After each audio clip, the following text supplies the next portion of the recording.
so let's talk about the therapeutic myth of Saturn, okay? So the therapeutic myth of Saturn is a myth or a story that was created to help people deal with their Saturn return. So when you're experiencing your Saturn return, it's 7 years of potential bad luck or a time period where a lot of change can take place, and it might not be a good time. It could be time where we lose money, where we lose friends, where we lose a job, where we lose our places where we live. It's a time where we go through a lot of change and we learn lessons that maybe are very uncomfortable to learn.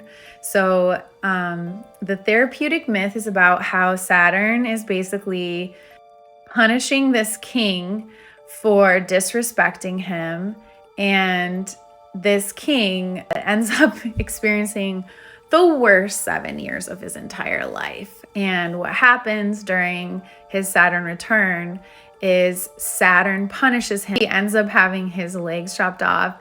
He basically offends a princess.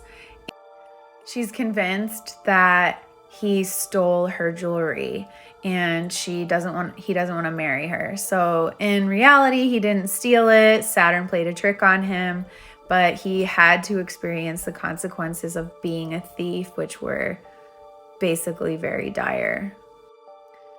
So when he figures out a place to live because he's homeless for a while, someone takes pity on him and he works. He's a king and he ends up working for like a farmer, like grinding grain or something like that. And he does this for 7 years and he ends up being saved by Saturn. Eventually he gets his legs back because he puts his head down, he does his work, and he has a good attitude and he's disciplined throughout that time.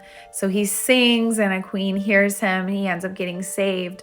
But basically he spends 7 years just working this demeaning job because he's putting in his time, and all that time he's being a good person and he's accepting his fate and he's accepting his role in life. He's accepting that he's not a king and that he has to work hard. So it's a good lesson to understand Saturn's energy and being more disciplined. What ultimately pleases Saturn is the king's desire to give up all the suffering he experienced in that last 7 years for other people so that they don't have to experience that suffering, rather than saving himself. And when he was given the choice, he chose that other people don't experience the suffering instead of making his life better. And this pleased Saturn. So Saturn gave him his legs back and gave him his life back. So here is a passage from the book. "O king," he began, "Saturn is the supreme terrifier among the planets. All beings fear him, for he rules bereavements and misfortunes. If pleased, he will give you a kingdom. But if irate, he will snatch everything away from you in a moment. His grace makes you happy, while his wrath so thoroughly ruins you that your name is completely forgotten in the human world. Saturn determines longevity and death, for he is the Lord of time. The ambition of kings is great, but their lives are fleeting. All the kings who have ever ruled the earth with their might have been reduced by time to tales that others tell." And that is what makes Saturn the most powerful planet amongst all the planetary bodies, including the sun.